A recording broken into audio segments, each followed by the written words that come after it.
after I became a Christian, I really wanted to do something to serve God, but I didn't know how. And so that year, a friend of mine invited me to Bible study. And I found, as I read the Bible, the promise of God is there. If anyone lacks wisdom, let him ask God, who gives to all men liberally without rebuking, and it will be given him. So I asked God for wisdom, and this friend came and invited me to study the Bible. In the course of studying the Bible, I accepted Jesus as my Savior and Lord, repented of my sins, and I found that this is indeed the way of wisdom. Okay, that's a good question. We had nothing to give them. So everybody wanted to learn English at that time because of the terrible wars and devastation of the country. People wanted to learn English. So we used their desire to study English as an opportunity to teach the Bible. So every morning at 7 o'clock, I had an English Bible class. And 5 in the afternoon again. Dr. Samuel Lee is also excellent in English. He taught the students the Bible in English, as well as in Korean. Well, I was working as a country evangelist, and he was a young Presbyterian pastor. And the church had a sense of problem about students. So we were invited to work together in the Christian Student Center in Gwangju. And from the Christian Student Center, we met and prayed and invited the students who were studying Bible in English to join us. 7 students joined our English Bible study, and they became leaders. They also became Bible teachers, and they prayed a lot, seeking God's help. And out of that small group meeting, University Bible Fellowship began. Well, as we studied the Bible, we realized that world mission was God's desire.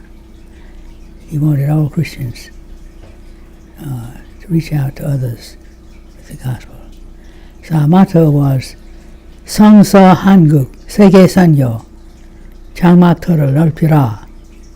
In Korean it means Bible Korea, world mission, enlarge the place of your tent. So we accepted God's call and began to pray that we might be used in world mission. Opportunity arose because after the war, Korea was very poverty-stricken, and many young people, young women and young men, got jobs overseas to make money to support their families, especially nurses and miners. So we began to train UBF students to be nurses who would go with, not just as a nurse to make money, but go with a desire to share the gospel. And when we did that, God worked. The Spirit of God worked and raised up many young people who accepted God's call to world mission.